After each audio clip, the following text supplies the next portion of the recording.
Hello folks, I hope you all are doing great and having an awesome day as well as week. I've been having a great time myself, just busy working and partnering closely with my beast to bring you another horrible true crime tale. I am Ira, your host by the way, and I want to thank you for joining me for episode 9 of The Darkside. Today we will be discussing the Texarkana Murders.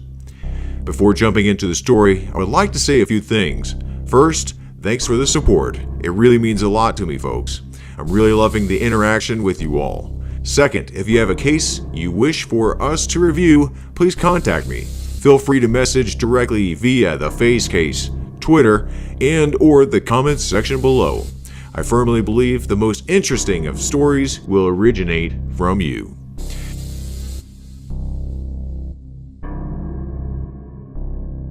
Our story begins in Texarkana, a small town that straddles the state line between Texas and Arkansas, and is also known as the town that dreaded sundown. That's simply awesome, isn't it? Set in 1946, a slew of mysterious murders rocked this sleepy southern town. Police at the time on both sides of the state line struggled to work as one, while the killings themselves possessed the iconic quality of urban legend. You see, young couples parked at the end of lonely country roads were savagely being murdered after the sun went down.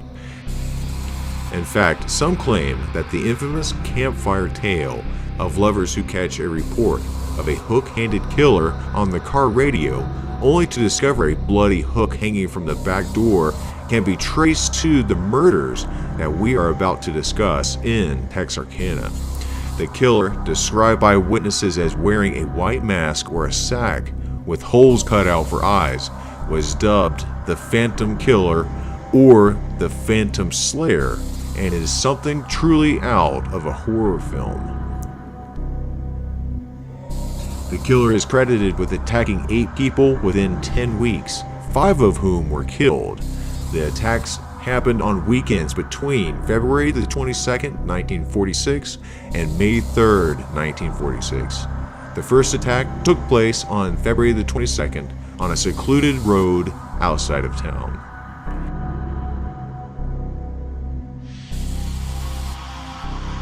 The first to be attacked was Jimmy Hollis and Mary Lowry, a young couple parked in their car.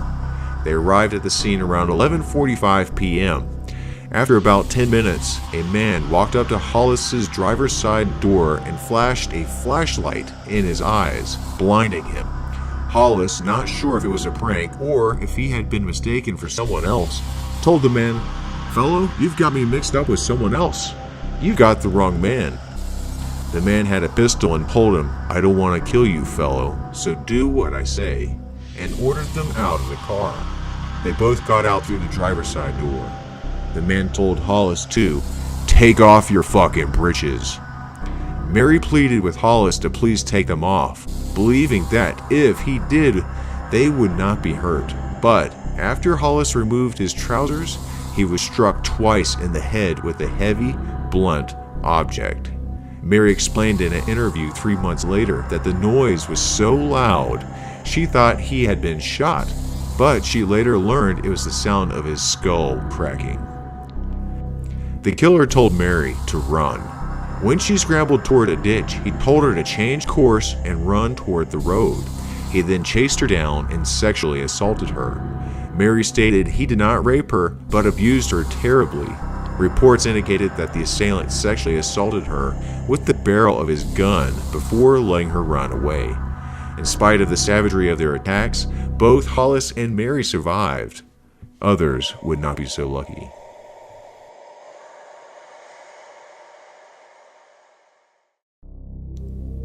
In March later that year, Richard Griffin and Polly Ann Moore were found dead in their parked car at the end of another secluded road.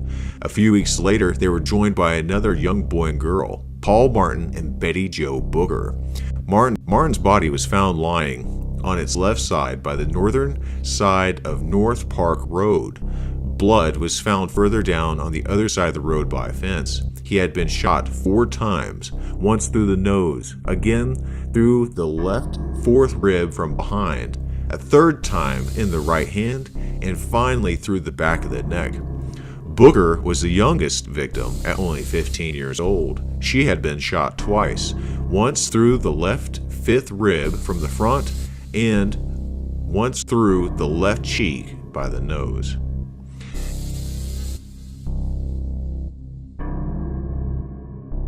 In the first week of May 1946, the killer attacked what are to be his last official victims, a husband and wife, in their farmhouse northeast of town. Imagine this. Katie Starks was in her bedroom lying in bed, in her nightgown. She heard something from the backyard and asked her husband, Virgil, to turn down the radio. Seconds later, while her husband was reading, 2 shots were fired into the back of his head from a closed double window. Katie did not hear the gunshots. Instead, she heard what sounded like the breaking of glass. She thought Virgil dropped something and went to see what happened. As she entered the doorway to the living room, she saw Virgil standing up, suddenly slumped back into his chair. She saw blood, then ran to him and lifted up his head. Unbelievably, their story doesn't end there. You see, Katie rang the wall crank telephone 2 times before being shot twice in the face from the same window. One bullet entered her right cheek and then exited behind her left ear. The other went in her lower jaw just below the lip, breaking it and splintering out several teeth before lodging under her tongue. She dropped to her knees, but soon managed to get on her feet. She proceeded to run to get a pistol from the living room, but she was blinded by her own blood. Just then, she heard the killer tearing loose the rusted screen wire on the back porch. She thought she was going to be killed, so she stumbled toward the bedroom near the front of the house to leave a note. Meanwhile, the killer ran to the back of the house and made his way up the steps and into the side screen porch through the back screen door. She heard the killer coming through the kitchen window, so she turned around and ran through the living room, through the bedroom, down a hallway, through another bedroom, and then into the living room and out the front door, leaving behind a virtual river of blood and teeth throughout the house and even across the street. Barefooted and still in her blood-soaked nightgown, she ran across the street to her sister and brother-in-law's house. Since no one was home, she ran another 50 yards more. Neighbor's house. The neighbor answered her call for help. She asked, "Virgil is dead," and then collapsed.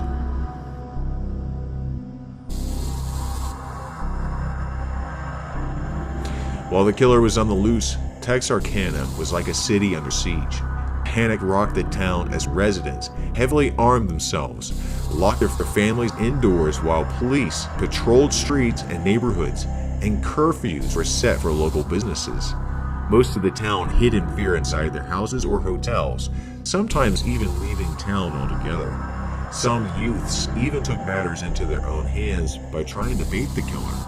In spite of the involvement of the Texas Rangers and everyone's efforts, no arrests were ever made in connection with these murders.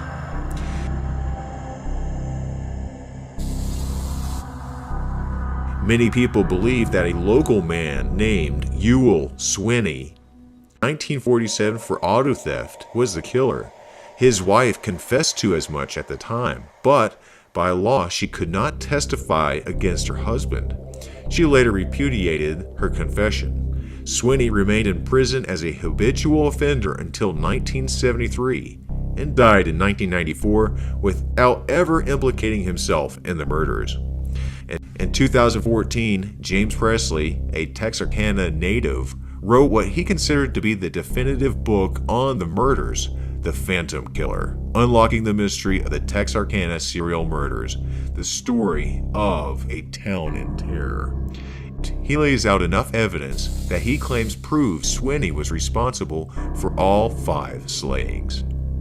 Others remain unconvinced. In fact, in 1948, a cold case involving the disappearance of 21-year-old Virginia Carpenter from Texarkana is thought by some to to have been the work of the Phantom Killer, though Swinney was already in prison by that time. In 1999 and in 2000, an anonymous woman contacted surviving family members of the Phantom's victims to apologize for what her father had done. But Ul Swinney never had a daughter. Regardless of the killer's true identity, the town remains traumatized and has never been the same since. The spree killer's legacy lives on, haunting the country roads of Texas and Arkansas.